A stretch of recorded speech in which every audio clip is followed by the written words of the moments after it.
Let's read some stories here. A rookie's reason. Rain is ready to give up. Delivery is a mundane one. Simple package arriving from Alchemica for a local farmland. Rain pushes it across the counter. Its recipient receives it gladly. He offers his thanks, and Rain offers a chirpy "no problem" in return. His package in hand, the Vitae citizen makes his leave, the bell above the door putting a fine point on the pleasant, if uneventful exchange. Kale's eyes narrow. Must we have this discussion every single day?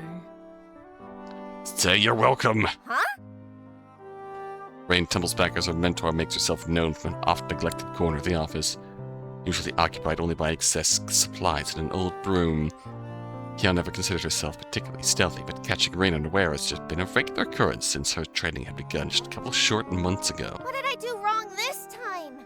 I thought that went pretty okay.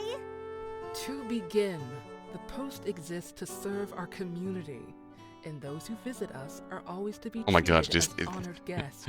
As such, we greet them warmly and professionally. It is going to be a "you're welcome" versus "no problem" thing, isn't it? I did that. Hi, yeah, isn't a welcome that aligns with our expected etiquette. Oh no. I was just trying to be nice to him. Hey, casual is good. And on that point, when thanks yep, for there your it is. services, you always respond with a simple "you're welcome" or a small bow. Every single time, Rain. No problem, and "you're welcome" basically mean the same thing, though. Basically, it's another word Rain would benefit from removing from her vocabulary, Kale muses to herself. If you wish, we can move on to the faults in which you cannot argue semantics then. You forgot to wish him well as he left. Oh, I guess I did. But I won't forget again. Just like how you didn't forget to write his name and the time in which he picked up his delivery, I'm to imagine. Oh. This question visibly shocks Rain. Feathers on her head stiffening as the realization hits her. Manners are one thing, but a delivery not leaving the system appropriately holds much more dire consequences. Red faces, eyes locked on her objective. Little courier scurries over, reaching for the still open inkwell. Oh no! Dull, unceremonious sound. And barely audible, but enough to petrify poor Rain. The apprentice's mentor watches the day's records drowned in deep, dark ink, excess slowly dripping to the wood floor below. Well. Not waiting for Cal's admonishment, Rain curls into herself, trying to hide her tears.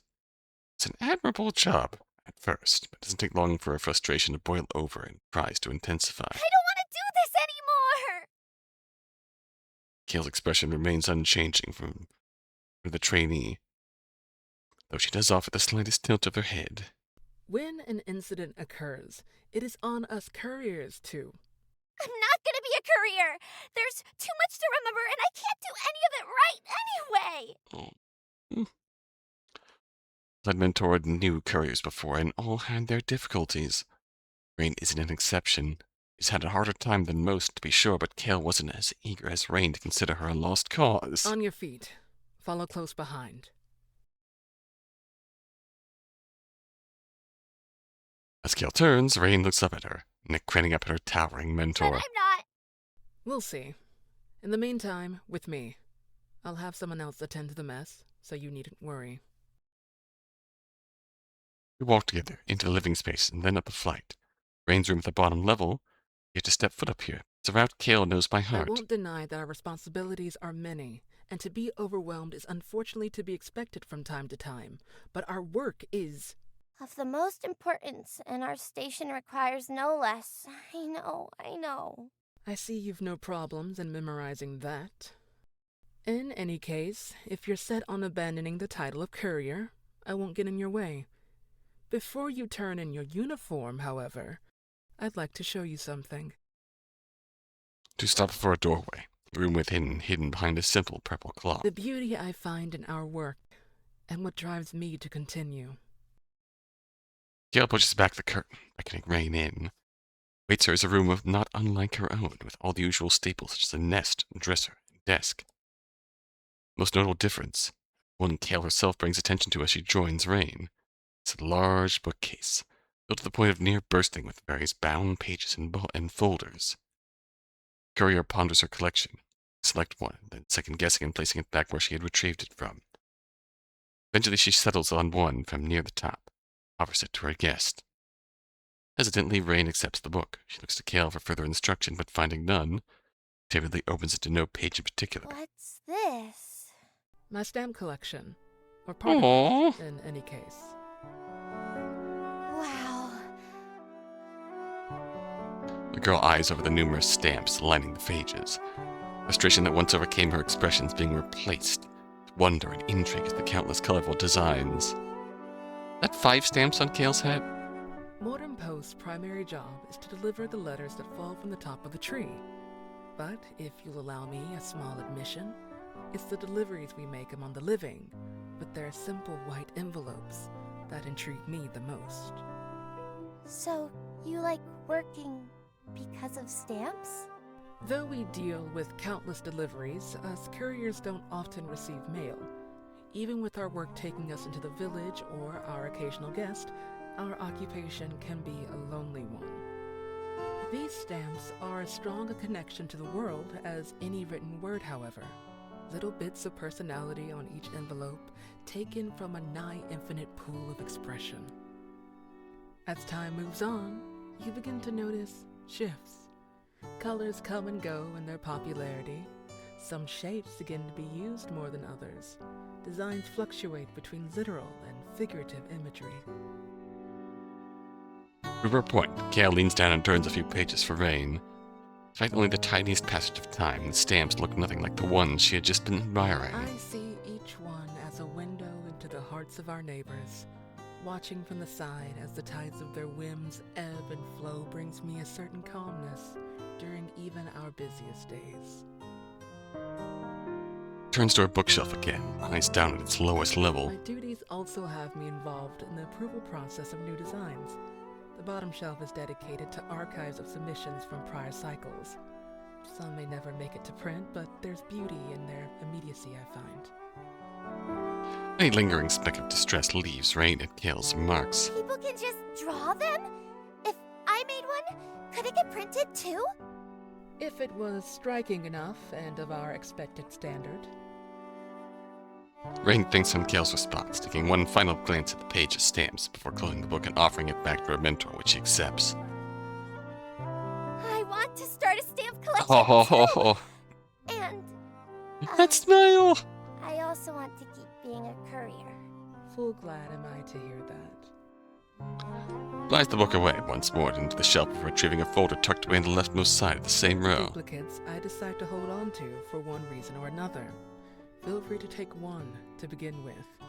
If you're able to find improvement in your work, you can expect more from me after the fact, should you wish. Intrinsic motivation. Kale's apprentice excitedly grabs the folder, ruffling through it and closely examining any loose stamps she manages to pull out of the pockets. Takes a few tries, but one eventually catches her eye. Oh, I love this one! Is it the upwards? Kale feels her eyebrows raise in an involuntary act, and she works quick to correct the slip of her expression. Are you sure? Yep. Vertical stamps have never been especially popular, and even when it was fresh to the print, it rarely saw actual use. I'm super sure! Thank you! I'm gonna go put it... Oh. Super safe in there right now. That's okay, I mean. So as her mentor replies with a nod, Rain hastily shoves the folder into her wings before bolting out of the room as quick as her little legs can take her. Kale lets loose a sigh. While Rain's enthusiasm can be counted as a victory, it also means more work awaited her on the morrow. While she absent-mindedly returns the folder, she catches a glimpse of a book on the bottom shelf that gives her a moment's pause. Signed submissions, dated roughly 15 cycles ago. She leans down to retrieve it, already flipping through the pages as she stands up once more. Ooh. An unnumbered page, she stops, a vertical design of a never-ending set of stairs, climbing upward to the sky and even further into newfound heights. The paper is fragile and yellowed, she's still able to make out her name at the bottom, faded though as it may be. Oh.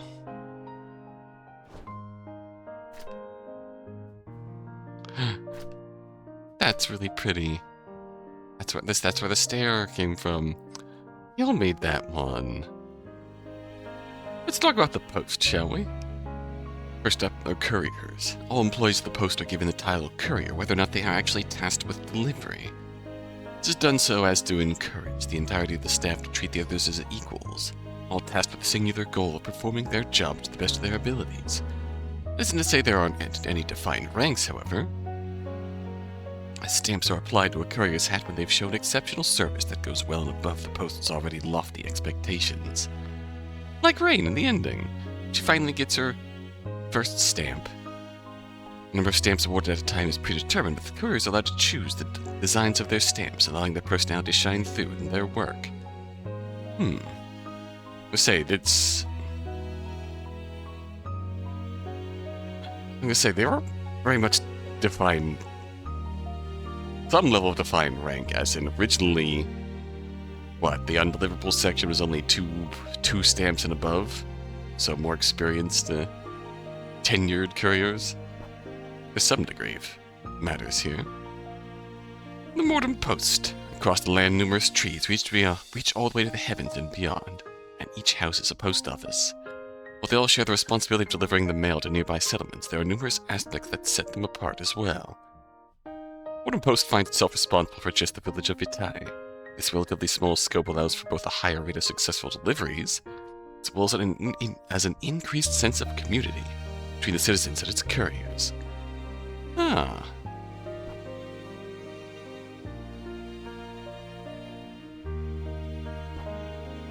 So do they all... I suppose all of the posts across the land have the same phenomenon where it recycles the magic into the last wishes of those that pass on. Just sort of, wait, sorry.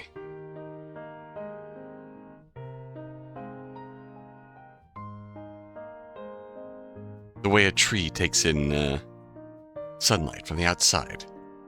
It takes in the magic being released as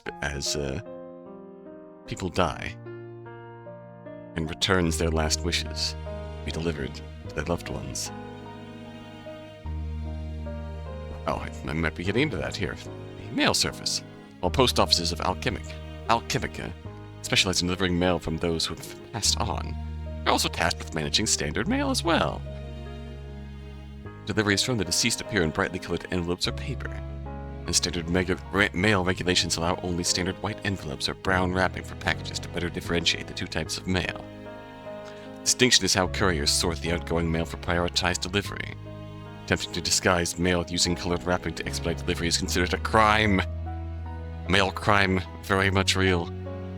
Due to this, stamp collecting has become a popular pastime, giving citizens a small amount of color and character when sending letters to friends or loved ones. Oh, that's cute, though. That's real cute, though. Oh, the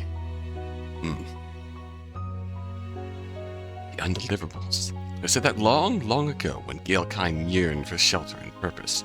The trees that climbed above the clouds provided both. Once simply popular spots to perch, a small gathering had decided to take temporary refuge from the upcoming chill step in a tree whose exterior had started to succumb to wear from the local fauna. Inside they found a surprisingly hollow space, the only color being the myriad envelopes on the ground, falling from the top of the impossibly large space. Upon questioning a nearby settlement, the tree's new occupants quickly understood the truth behind these letters, and moved to distribute them as quickly as possible. Cease.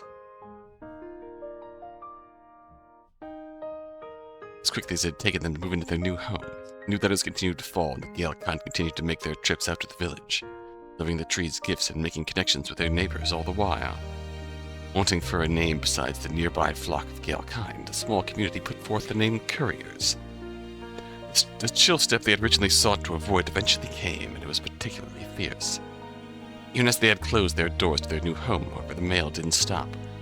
So they decided to wait out the cold, promising to deliver these stray thoughts once the snow began to melt. They huddled together to save off the cold, some even piling letters to form temporary nests to retain any sort of warmth. They opened their eyes 3 weeks later. Their nests had vanished. More fading away throughout the day, distraught and guilt-ridden at betraying the bonds they had made with those who they had called friends before the cold snap. These freshly minted couriers swore that no weather would ever halt their newfound responsibility, nor would they take alight the weight that responsibility held. Thus, not long after the post's founding, would the undeliverables come to be. So the undeliverables really... God, yeah, finding out firsthand that the magic in these letters from beyond has an expiration. And finding out en masse. That would definitely make sense how the origins of the undeliverable department as a punishment came to be. As in...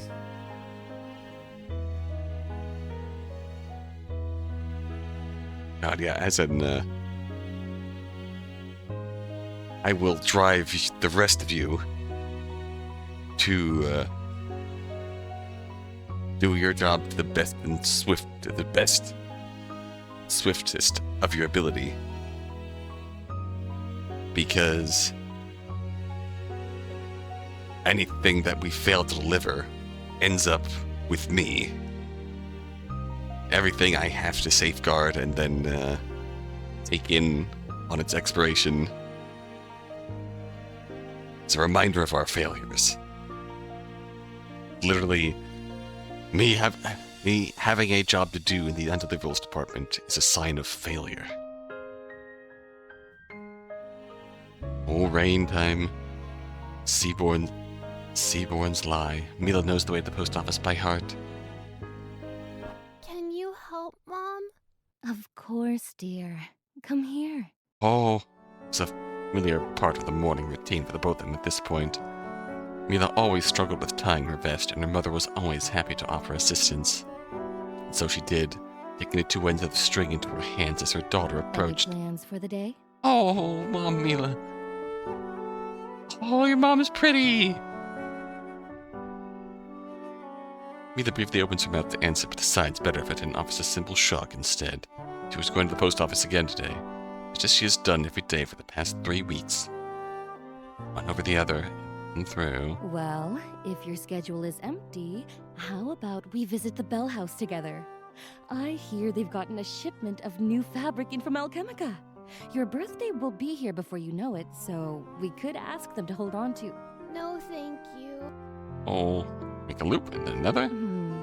How do you feel about going to see your cousins then? I hear that Rosales took his first steps the other day. I'm sure they wouldn't mind us dropping in on short notice. I don't really want to today.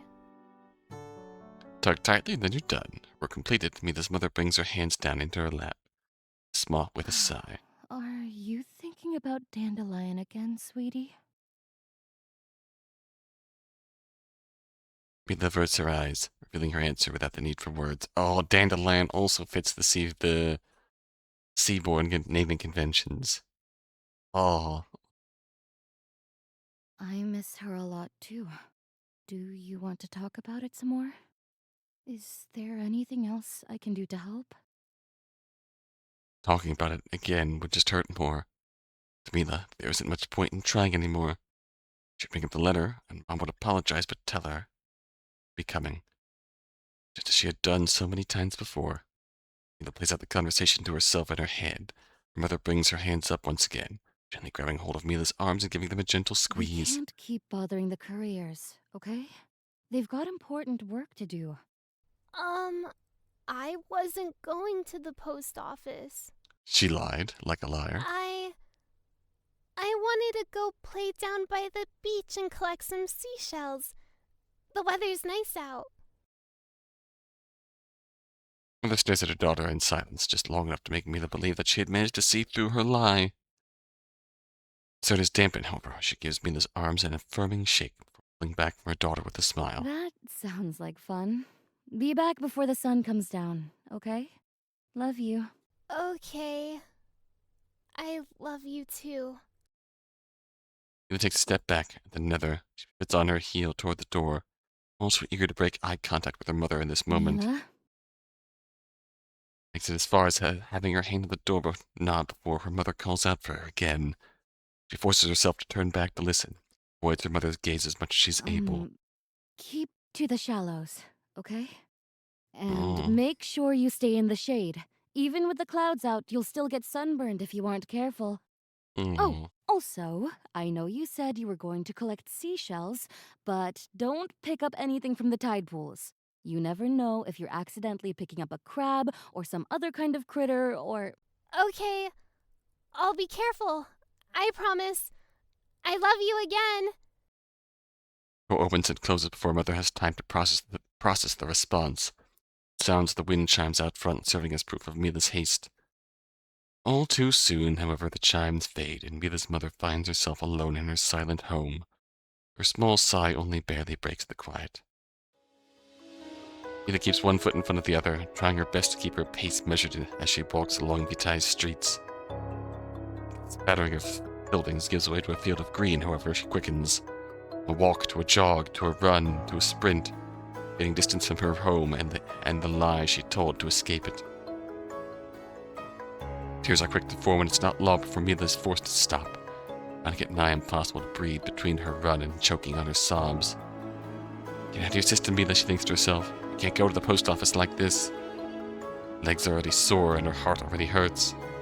She tries to collect herself. She brings herself to an ultimatum. She doesn't want to do this again.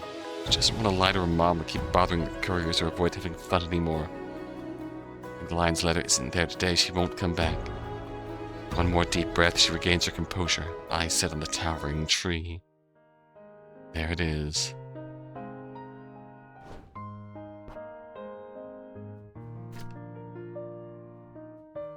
Oh, Mila. The tree can whisper so long as you listen. Read a botanist's invitation.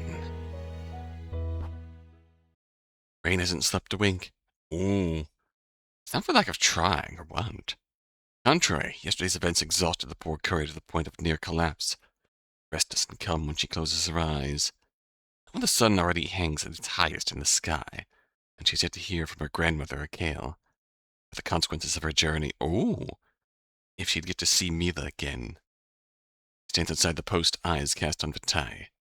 Sight of the post, usually familiar and comforting, is suffocating to her today.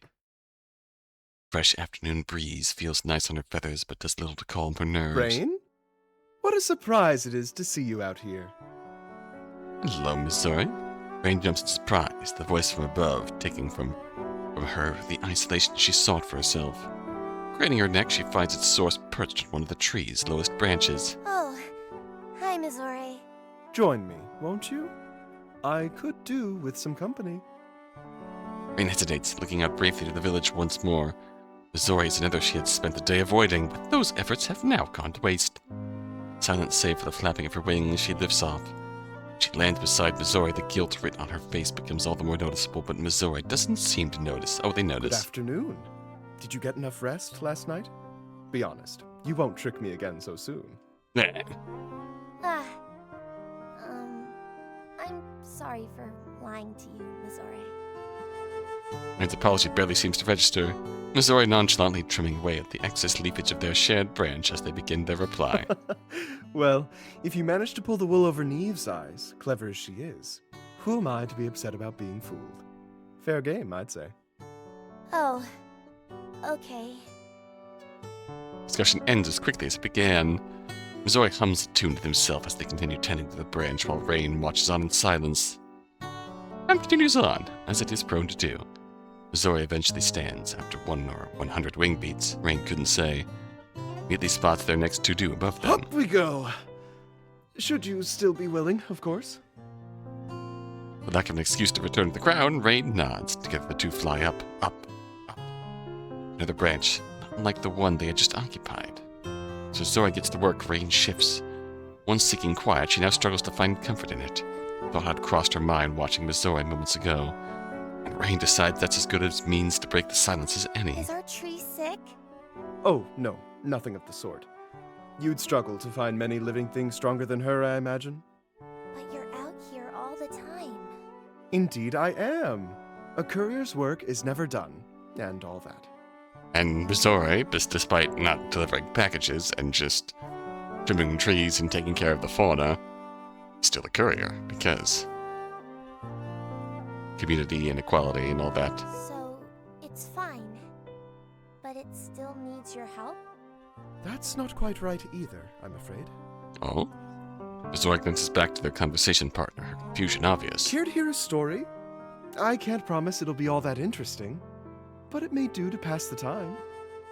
Alright, hit me. Okay, if you wanna. Missouri's smile holds fast, drawing their attention back to the branch in their care. Not many post offices attend to their tree's exterior. You'd be surprised to learn that some few even look down upon the act, as if it were an insult to imply that their trees are incapable of caring for themselves. Not to say they can't, of course. Nature itself would have to truly focus all of its efforts into creating a wound or disease so grievous that our eternal trees would struggle to recover. As a matter of fact, our little post office shared much the same mindset. Up until 4, 5, I'm not as meticulous with remembering our history as I should be, generations ago. Really? That wasn't super long ago, though. At least compared to some of the other things Kale and Grandma have told me. Every word! Now, around that time, there was a courier, one stamp upon her hat. She was a dedicated worker. Though her daily duties were rather mundane ones, her schedule wouldn't have been that different from yours, like as not. During a fairly typical round of deliveries out in the village, she happened to deliver a letter to an Earthfoot botanist who'd been attending to their plants. The two struck up a conversation about, well, botany and its benefits, obviously. She borrowed a pair of hedge trimmers, unwieldy though they were in her talons, and hid them in some nearby bushes. That night, when her coworkers slept, she began her work. She must have gotten in so much trouble. Missouri chuckles at the thought as Rain leans in, becoming more invested by the word. I'd say so. You can only imagine the other couriers waking up to the sight of her taking a set of sharp blades to their beloved home. Confronted for her actions, it became apparent that her reasoning was sound. She still held the tree in great regard, and indeed, it was from that which spurred her to act. This tree gives us couriers a home, and a purpose both. It's no exaggeration to say we owe it plenty. This act, she argued, was us giving back in a small way, easing what little burdens we can, so it doesn't have to itself. Oh. They take a step back, sheathing their clippers back into its holster as they admire their work. And now here we are, with botany considered a worthwhile enough endeavor to be an official station within the post. You'd be surprised at how malleable our rules can be when one attempts to bend them with the proper motive in mind, regardless of what Kale may try and claim. For the first time today, Rain lets slip a small smile. Did get in trouble, though, right? If her punishment was notable in the slightest, I've yet to hear of it. I get why you're so busy all the time now, though. Even if there's a good reason, I bet you get tired a lot, flying up and down so much. It's definitely not my favorite part of the job. It can get a little lonely sometimes too, admittedly. But the work does have its perks. Botanist leans low, bringing their mouth to Rain's ear and their voice to a whisper. Oftentimes, the tree speaks to me. Oh? Rain's eyes widen at the revelation. Second secret hidden within the tree she's learned of in just as many days. It can do that? Only when the conditions are right. Are you being honest, or are you fucking with me? Sora glances up at the sun, briefly to check its location in the sky, then down below. They count the branches beneath the two, silently mouthing the numbers as they do. It should be around now, if you'd like to try listening. Really? You think she'd want to talk to me? There's no harm in trying. Approach the trunk and stay as silent as can be.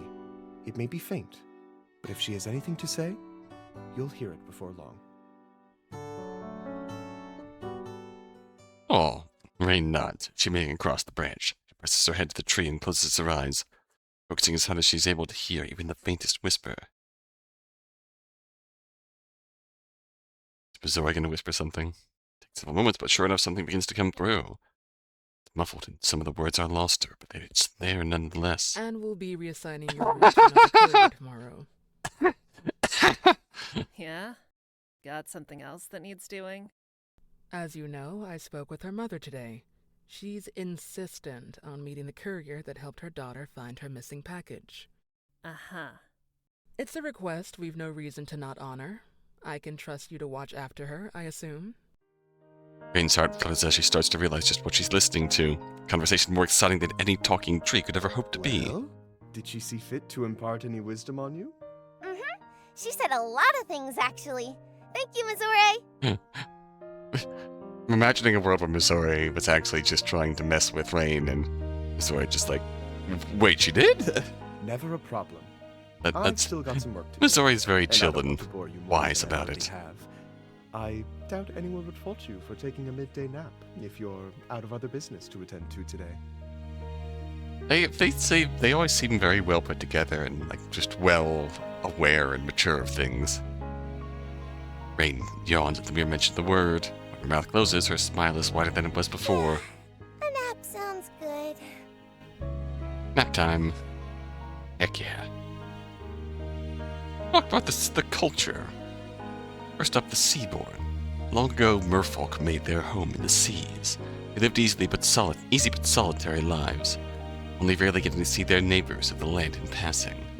It said that one day a tribe of these merfolk expended every note of their magic to replace their fins with legs. Oh. When they able to stand hand in hand with their once distant friends in exchange for never being able to regain what they had spent to achieve this.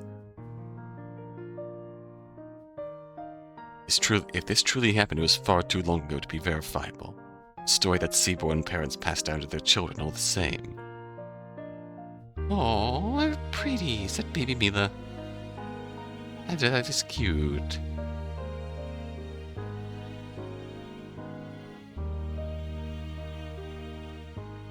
So yeah, the seaborn don't have innate magic of their own, but as we will probably cover in here again, but as we were told throughout the game, the Earthfoot pour their magic into the clothes they sew and create. And so, seaborn walking on land, wearing clothes and jewelry and other accoutrements created by Earthfoot, gives them a sort of innate magic in and of themselves. Gale kind. A phrase, a courier's work is never done, rings true and little for those of the Gale kind, opting to live within their giant trees and sharing a home with their respective post offices. Gale kind are born into their duties at the post, and while all are free to leave at any time, most find the close-knit familial ties they form in their offices are comforting and agreeable. Often come off as somewhat reclusive as a result, but their dedication to their duties is undeniable proof of the love they hold for their communities. Oh, aww. Kitty. Foot. While their common occupations of farming, cooking, and clothcraft are all humble endeavors, Earthfoot, valuable citizens in any settlement, great or small, holding a great excess of innate magic paired with their ability to regenerate it faster within themselves compared to other races. They imbue traces of magic into all of their creations, offering it as a gift to their neighbors. In particular, it's a tradition in which an Earthfoot family will adopt a new seaborn child, providing their first swaddles as well as an additional set of clothing and their favorite meal each birthday until they reach adulthood. Some speculate that Earthfoot may have originated on the moon. Does that explain the bunny ears? Moon rabbit. Letting their abundance of magic is a thing not of this star. However, these musings are nothing more than idle rumors. Aww.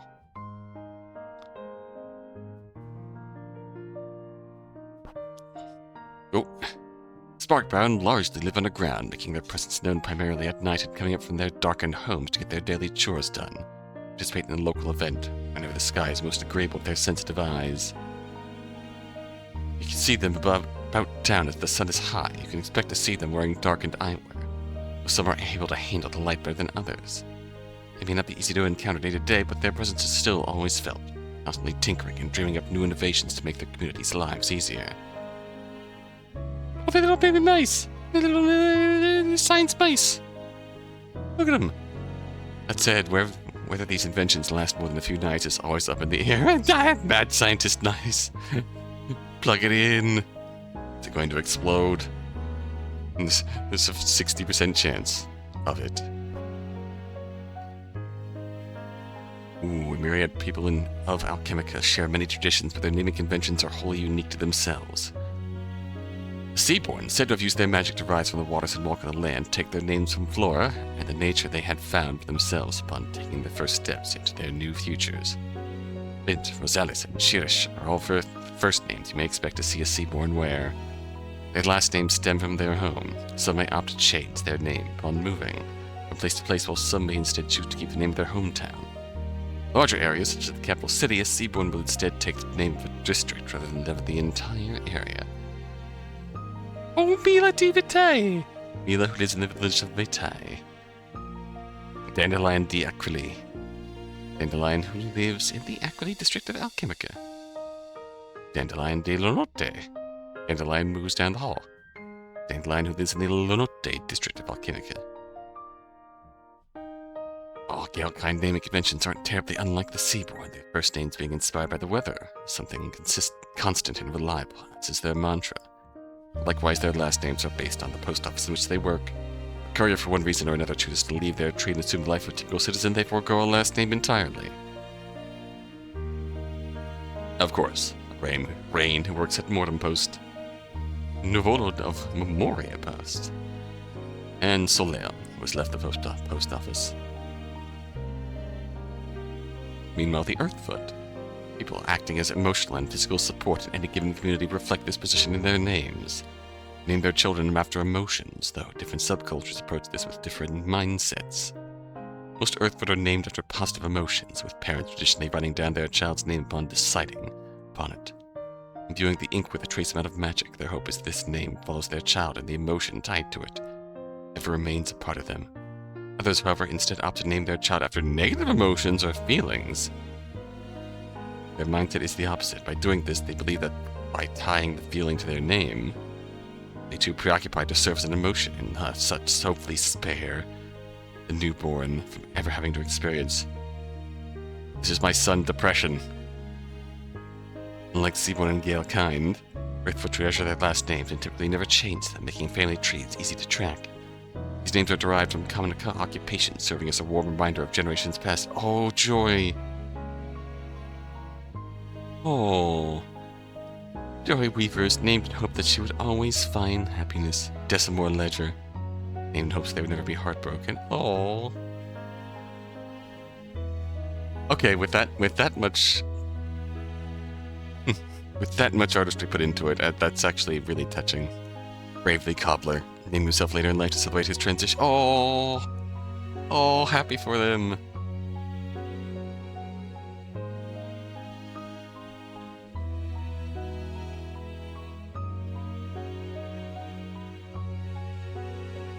Sparkbound names are often more complex than the machines they create, so a source of great pride and motivation for those who hold them. Even the inventors, their names are taken from alchemic elements or rarely processes used in their creations. The familiar name comes from combining the parents' given names together. Afterwards, the given name is selected.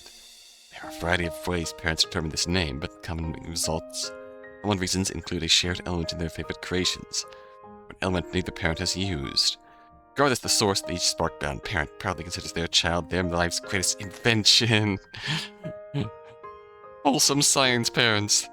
It should be noted that in cases where a family does not have two parents or a child wants to change their name, they may take parts of their names from other scientific terms and processes. Common choices include Amma from gamma rays, Ishin from fission, and Boom from the sound explosions make. But if it is already complicated, the names that emerge from this are all the more head-scratching for their neighbors. Introducing oneself as Sylvanium iodine. Parents being Genelium, silver, and magnesium, yttrium. Were it not immediately obvious? Right, of course. Makes perfect sense.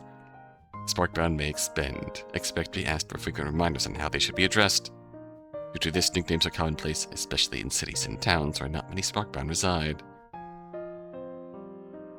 Oh yes, I could call you Sylvie. Their nickname provided sparked by names Clovidium antimony, whose parents are Ogatine chlorine and Iricurium flerovium. Of course. Nickname Clover. Oh, that's cute.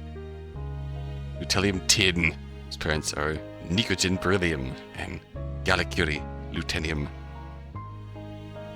Named Lute.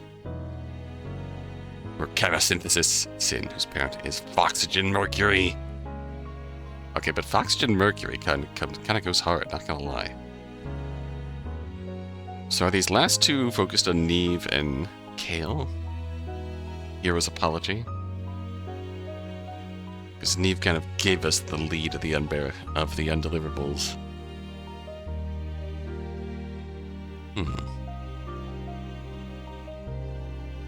See, after Hero's apology, a hunch she should have acted on.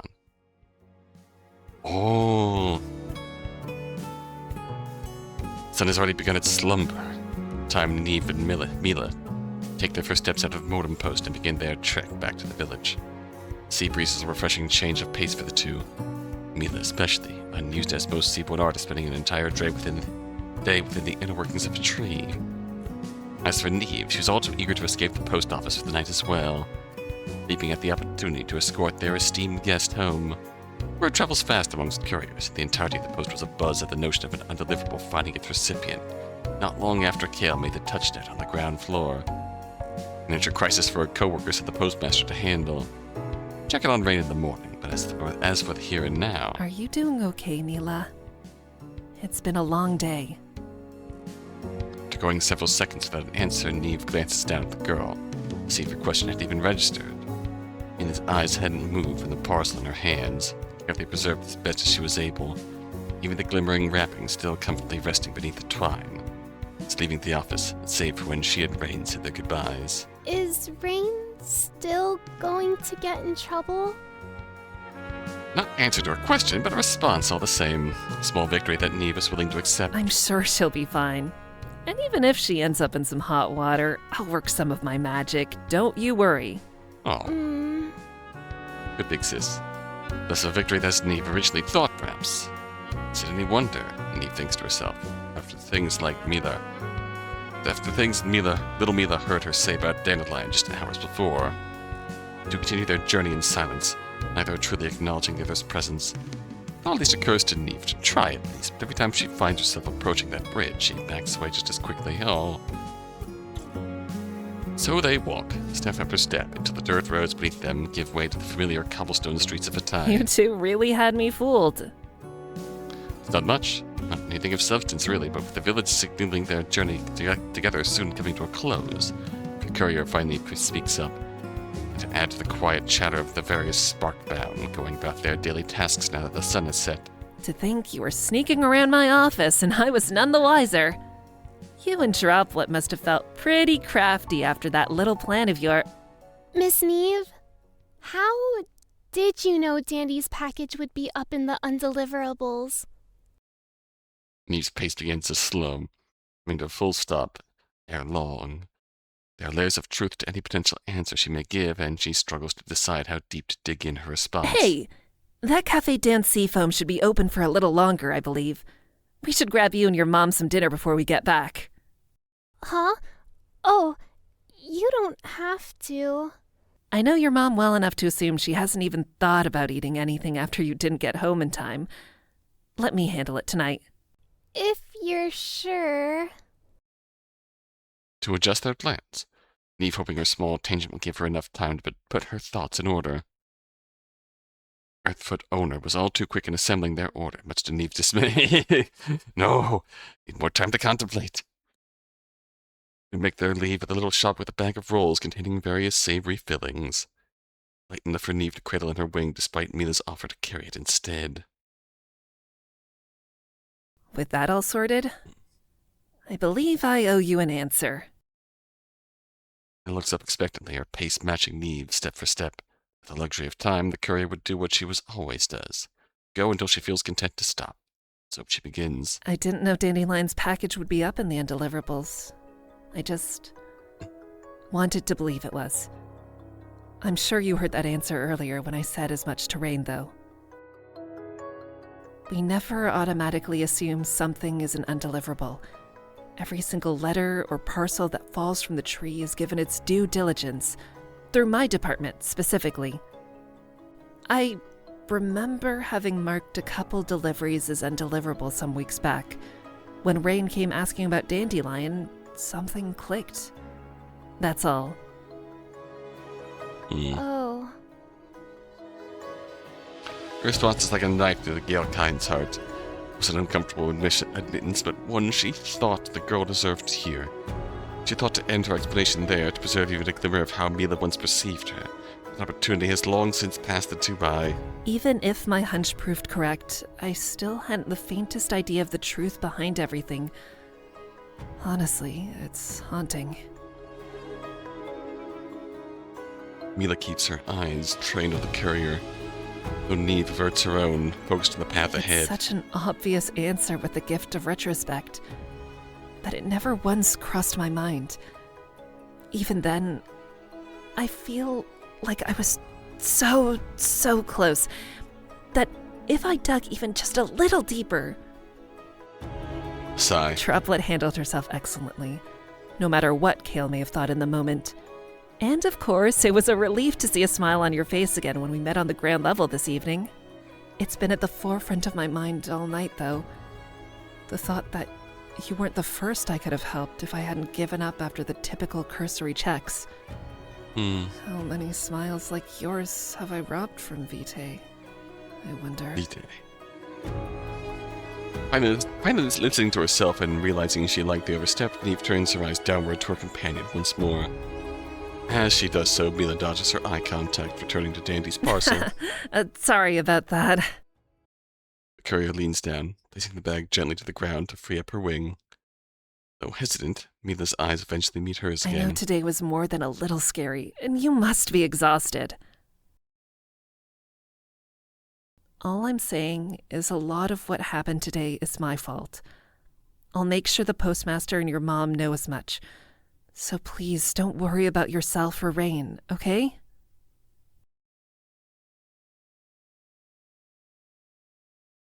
Oh. The second time this evening, Mila takes Neve off guard, responding to her assurance by placing her parcel down and wrapping her little arms around the courier's neck. I don't want you to get in trouble Oh. either. It's fine, Mila. Oh. It's not. Everything with Dandy happened the way it did, but I know you still tried your best. I know you did. Mila's eyes beginning to well with tears as a familiar sight and one that's caused Neve much grief the past few weeks. This moment, however, they aren't entirely unwelcome. Not when you still visit us almost every day, and always shares stories with me, and bring over fruit sometimes for no reason. Oh. I think Rain is the coolest courier ever, but you're still the second coolest, and you'll always be one of my heroes, Miss Neve. Neve finally makes use of her free wing, wrapping it around Mila with a smile. Mila, you're a good kid. You're I'll a take sweetheart. second place. Thank you, Mila. You're an absolute sweetheart. Neve promises to do her best to stay out of trouble, and Mila's tears eventually dry. Mila helps her pick up the bag of rolls before retrieving Dandy's package, and the two finally head for Mila's home with just a bit more pep in their step. Oh.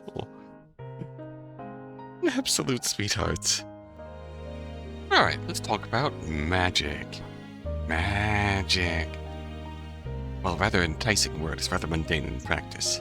In truth, its primary purpose is to help lengthen one's lifespan to its expected natural limit. Three of the four races one would commonly find around Alchemica have a natural base-level magic to them. The Seaborn being the exception, this is addressed through additional care from their Earthfoot neighbors. Earthfoot intertwining with their magic within their food and cloth. It can be simply said that those who enjoy life, eating well, crouching comfortably, making connections, live longer. A person's life nears its end, and the excess magic they had accumulated manifests itself in one or more deliveries to the nearest post office. Yeah, dressing comfortably.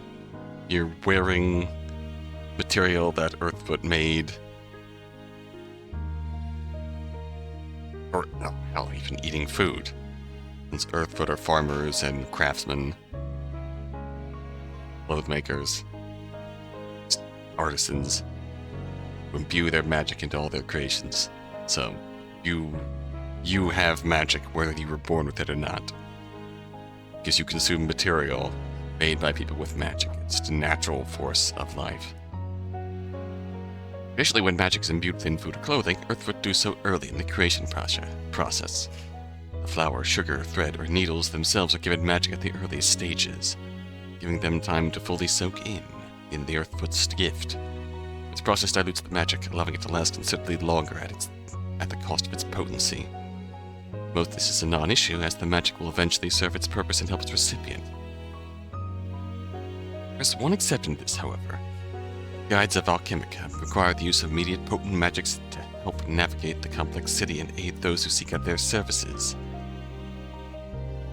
This is achieved through a special mooncake recipe the Earthfoot of the city use. Testing the snack with magic in its final stages, that mooncakes are magical. Its magic is expended quickly, but as opposed to the typical passive effects of magic, enables the use of actual abilities in those who consume them. In fact, these effects can range from being able to see an invisible line between an object and its owner, the ability to appear into one's... Oh, wow. I'll have to read the entry on guides then, but that's intriguing. I want to know more about the guides.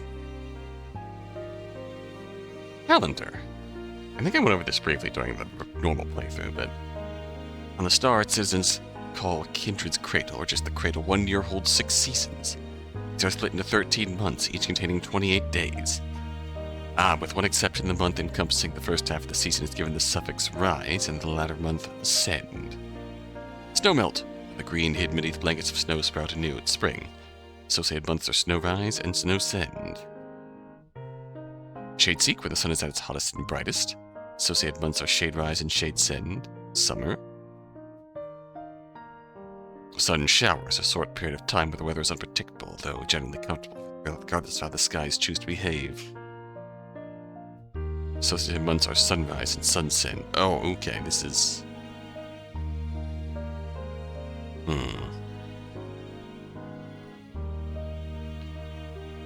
Trying to map this to real-world seasons got a bit more difficult, because red leaf is autumn, and leaves change their color and are often found on the ground, just as often as atop a tree.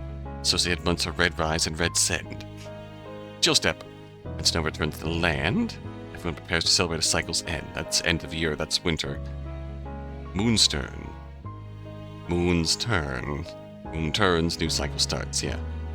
Signifies the beginning and end of a new cycle. It's like December, January, and also incorporates like a leap year, leap month. Moon's turn is unique in that its associated months host both the start and finish of the year.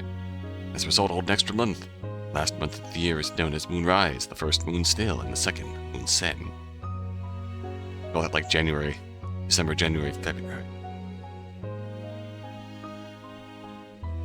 Which still doesn't quite line up because autumn is typically September, October. Do we call June and July the period where the sun's at its hottest and brightest?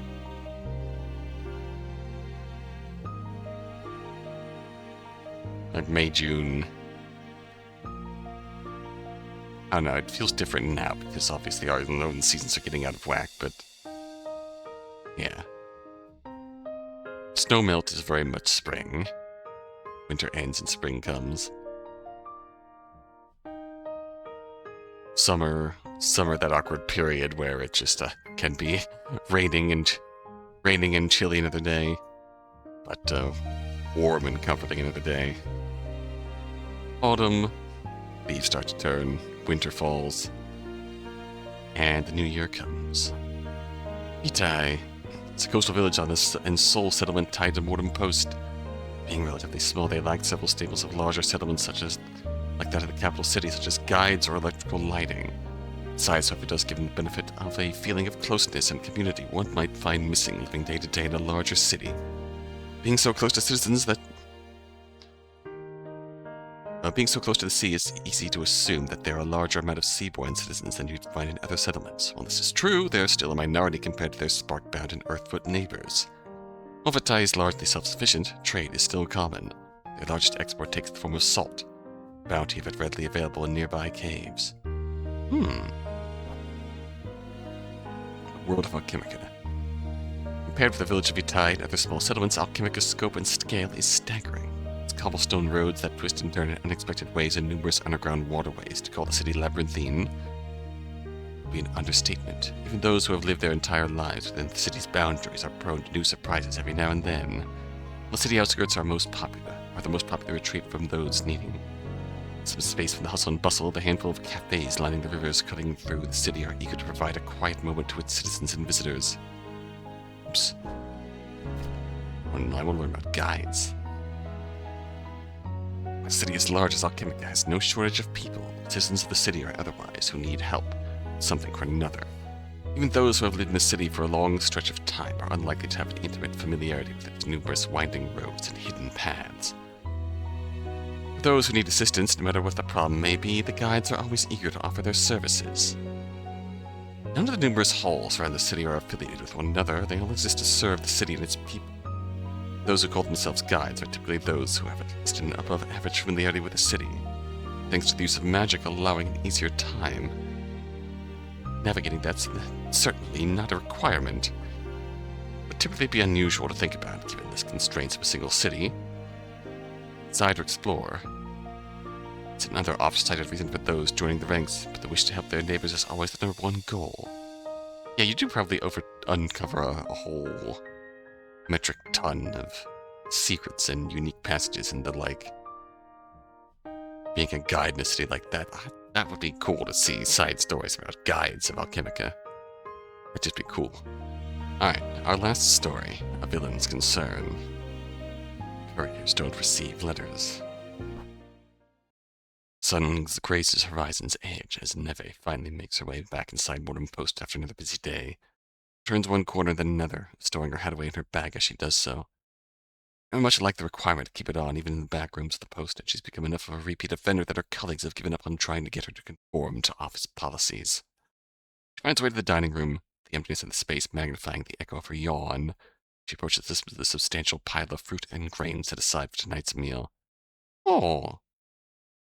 She scans the stockpile for the most perfect-looking piece of fruit that she can find.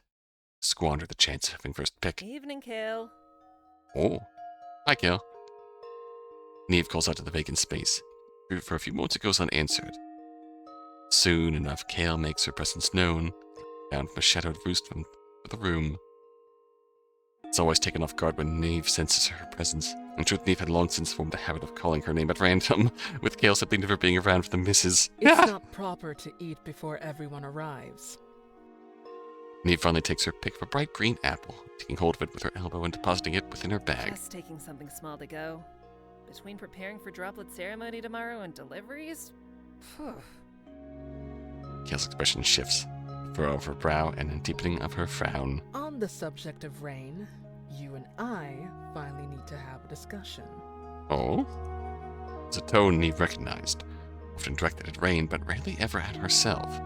Turns around to meet Kale's stare head-on, encouraging her to continue. What you did was reckless, irresponsible. A lapse in judgment so severe it beggars belief. To not only reveal to her the undeliverables, but also to encourage her assent? Volume rises and her composure falters.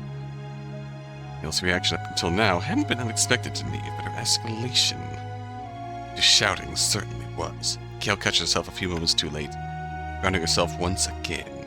Deep breath and a loosening of her posture. She speaks again, it's considerably quieter, surprisingly tinged with the faintest hint of worry. You put her into incredible danger. The two of them could have gotten severely hurt. Concern, this is called. Neve wastes no time informing her response, lifting her ring up in a weak shrug. No such thing.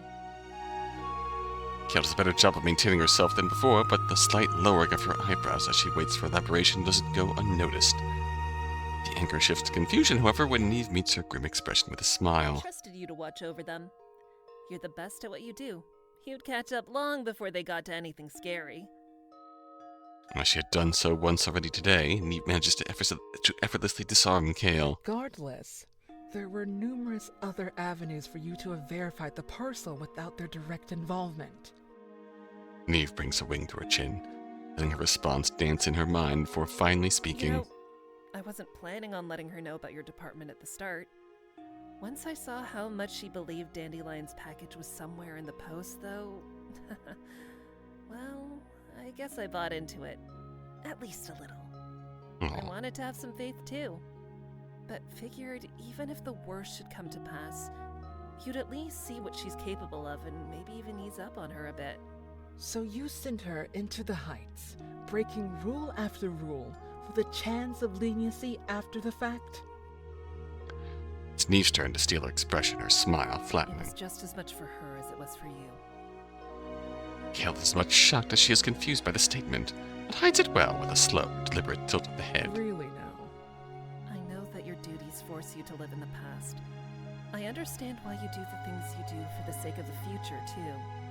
If it isn't giving you any time to focus on today, though, I think you deserve to enjoy the day-by-day as much as anyone else in our office. Neve turns her sights upwards. This moment her view is blocked by the ceiling of the dining room, but both couriers know her intent with her actions. It'd be nice if perfection was some attainable goal, but it won't ever be. Not for us, nor anyone else on this star. But think about this. Her eyes match Kale's once again, her smile Rain returned. and Mila's little romp through the workplace started on the back of a mistake, and it resulted in something wondrous. An idea so obvious in retrospect, but one we never would have considered had things been running normally. She takes a breath, her thoughts finally reaching her intended end point. Look, I'm not saying to neglect things entirely, I just want to assure you it's okay if not everything goes to plan. All we can do is try our best to correct them together as they happen. We may even make greater strides by just taking things as they come. Don't be afraid to live a little. Okay? The head of the undeliverables slacks her shoulders and averts her gaze. The appeal to emotion isn't a strategy many would think to try on Kale. It would be a futile effort for most. Coming from Neve, however. Understood. Well, not quite as explosive a reaction as I was hoping for, but I'll take it all the same. It's possibly even more significant that it's not an explosive reaction, because that means it hit home somewhat. Like, Kale can't fire back. Like, Kale's has to seriously consider it. She does not have a retort. Neve's smile turns to a grin, for a shocked expression quickly replaces it. Ah, right! I've got a couple more deliveries to get sorted before I retire for the night. Courier brings her attention to the bag slung over her shoulder, picking through it as best as she's able. Kale stands bewildered as Neve produces a plain white envelope and presents it to her. Special delivery from one Oh. Mila to Vitae to Kale of Mortem Post. Couriers don't receive letters. Well, that's our little miracle workers for ya, breaking all sorts of new ground. It's enough to make Kale relent, accepting the letter in a way that most would see as sheepish. What is it? I couldn't tell you for sure. My best guess would be a thank you letter, though, if the one she had written for me is any indication. On that note, I've got one for Missouri too, so I'm off for now. See you early tomorrow for the big day. Neve makes for the exit, not waiting for Kale to respond. Kale bids her a good night as she leaves all the same. Kale had opened countless letters as head of the undeliverables, burning each and every one into her memory with intensity and purpose. It's only now, with words of kindness meant only for her, does she take pause. Oh, she runs the feather carefully under the flap of the envelope. She can preserve it to the best of her ability and retrieves the letter from within. The call for dinner wouldn't be for some time yet, but she grabbed herself a plum from the pile as she begins reading Mila's gratitude and well wishes. Miss Kale. Huh? This is Mila. Thank you for all of your help a few days ago. Rain talked about how scary you were, and I was a little scared too when you talked about her getting in trouble. She came over to visit with Miss Neve yesterday, though, and Mom likes her a lot. I'm glad you didn't stay mad at her. And That's why I know you aren't a scary person. Just very, very tall. Adjacent adjectives. Thank you also for keeping Dandy's package safe. I know that you were going to open it, but that's just your job. I don't even remember any crinkles in the wrapping paper, though. You took such good care of it. I put her scarf and toy on the shelf above my desk, but I asked Mom to help me cut out a little bit of the wrapping to send you. You don't have to keep it if you don't want, but Dandy's toy reminds me of all of you at the post office, and I thought a piece of wrapping paper would help you remember me too. Aww. It was very nice meeting you. I hope I can visit again soon. Mom also told me to include that all of you are welcome over anytime you want, too. I think it'd be a lot of fun to see everyone again. Mila. Mila. Oh, ho, ho, ho. Oh, ho, ho.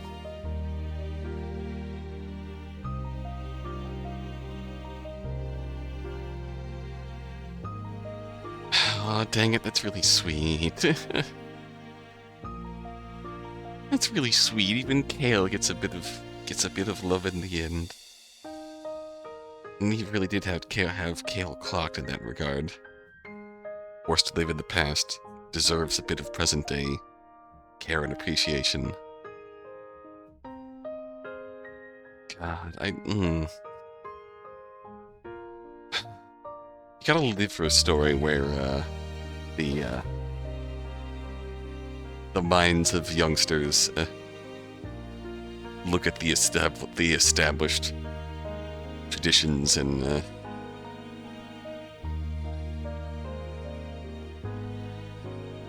means of the society, often grounded in bad things and bad memories. They can just, how kids can look at that and immediately just clock that this is wrong. And work and just run straight ahead with all their heart and just get everything, change everything for everyone, make them see like the obvious thing in front of them that they draped in tradition and coping mechanisms and all kinds of walls they put up through society or through a personal level. Kids have the darndest ways of just seeing straight through things, and Rain really did bring about a hell of a change in everyone.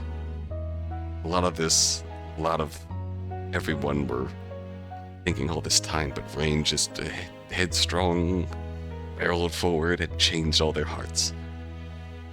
And that's just sweet. That's the true essence of what the courier should do. Their best, no matter what, to help people. Rules of the post office be damned. It's breaking the established rules to go above and beyond for a customer is, while breaking the established rules, still is the core essence of what they should be doing, what made them who they are. So,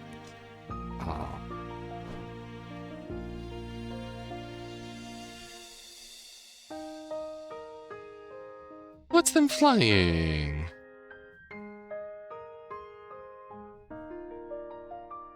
Oh.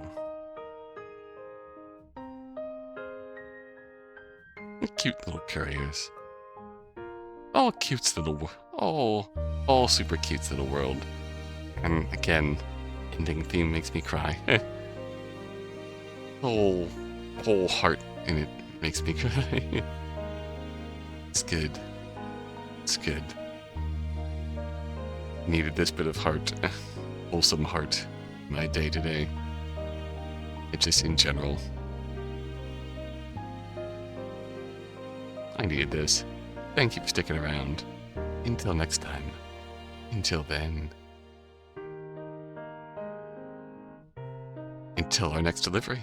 I suppose. Until our next delivery. Until then.